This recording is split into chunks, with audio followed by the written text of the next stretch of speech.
나는 좋은 부모가 아니었습니다. 아이가 태어났을 때 저는 26이었고 통장 잔고는 13만원 남짓이었습니다. 병원비를 내고 나니 손에 쥔 돈은 고작 4만원. 그 돈으로 분유를 사야 했고 기저귀를 사야 했습니다. 퇴근하면 아이는 이미 잠들어 있었습니다. 새벽에 나가고 밤에 들어오는 삶. 아이 얼굴을 보는 건 주말뿐이었죠. 돌잔치도 제대로 못 해줬습니다. 친척 몇 명 불러서 집에서 김밥 몇 줄 놓고 촛불 끄는 게 전부였습니다. 5살 되던 애 유치원 보내는 대신 아내에게 미안하다 말했습니다. 한 달 20만원. 우리에겐 큰 돈이었어요. 놀이터에서 다른 아이들이 유치원 가방 메고 가는 걸 보며 우리 아이는 고개를 떨궜습니다. 그 표정을 지금도 잊을 수가 없습니다. 초등학교 입학할 때 새 책가방 대신 시장에서 3만원짜리 가방을 줬습니다. 친구들은 캐릭터 가방을 메고 왔다고 했습니다. 아이는 괜찮다고 웃었지만 그 눈빛은 거짓말을 하고 있었습니다. 수학여행을 못 보냈습니다. 참가비 15만원. 2달치 식비였거든요. 담임 선생님께서 전화하셨습니다. 혹시 형편이 어려우시면 학교에서 지원이라도. 그 말을 들으며 무너졌습니다. 선생님 앞에서 가장으로서 교사 앞에서 무릎 꿇는 기분이었습니다. 중학교 때 학원 한번 보내지 못했습니다. 혼자서 참고서 보며 공부하던 아이. 책상 앞에서 끙끙대는 소리가 벽 너머로 들렸지만 저는 모른 척할 수밖에 없었습니다. 학원비를 벌 능력이 없었으니까요.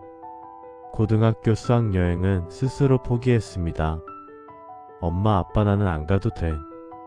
친구들이랑 놀기 싫어서 그래. 17살 아이가 하기엔 너무 능숙한 거짓말이었습니다. 그날 아이 방에서 흐느끼는 소리를 들었습니다. 문을 열고 들어가 안아주지 못한 제가 너무 비겁했습니다. 대학은 장학금으로 갔습니다. 전액 장학생. 아이는 자랑스럽다고 했지만 저는 알았습니다. 선택지가 없어서 간 학교라는 걸. 진짜 가고 싶었던 곳이 따로 있었다는 걸. 졸업하고 취직했을 때 월급 봉투를 통째로 내밀었습니다. 엄마 아빠 이제 내가 벌게. 24살 아이가 부모를 먹여 살린다고 했습니다. 가슴이 찢어지는 것 같았습니다. 결혼할 때 아이는 작은 예식장을 골랐습니다. 괜찮다고 했습니다. 우리는 조촐한 게 좋다고. 하객도 적게 부르고 식사도 뷔페 대신 간단한 식당에서 신혼여행도 가지 않았습니다. 저는 그 모든 선택 뒤에 숨은 배려를 알았습니다. 그렇게 살았습니다. 아이에게 미안하다 말할 용기도 없이. 그런데 어제 40이 된 아이가 손주를 안고 왔습니다. 엄마 아빠 나 아기 낳았어. 할머니 할아버지 됐어. 아기를 안고 있는데 눈물이 났습니다. 이 아이에게는 뭐든 해주고 싶었습니다.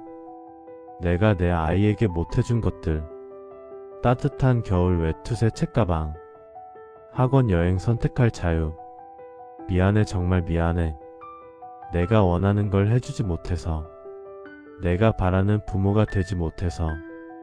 아이가 웃으며 말했습니다. 엄마 아빠 나는 행복했어. 우리가 가난했던 거 알아. 그래도 나는 사랑받았어. 그거면 충분해. 아니야 충분하지 않아. 너는 더 많은 걸 받을 자격이 있었어. 알아 그래도 괜찮아. 나는 엄마 아빠 덕분에 강한 사람이 됐어. 포기하지 않는 법을 배웠어. 감사하는 법을 알았어. 그거면 된 거야. 손주를 보며 생각합니다. 이 아이에게는 할아버지 할머니로서 해줄 수 있는 게 있다고. 비록 부모로서는 부족했지만. 그리고 아이에게 말합니다. 이제라도 너를 사랑한다고. 항상 자랑스러웠다고. 내가 있어서 버틸 수 있었다고. 좋은 부모는 아니었지만 그래도 너를 사랑했다고.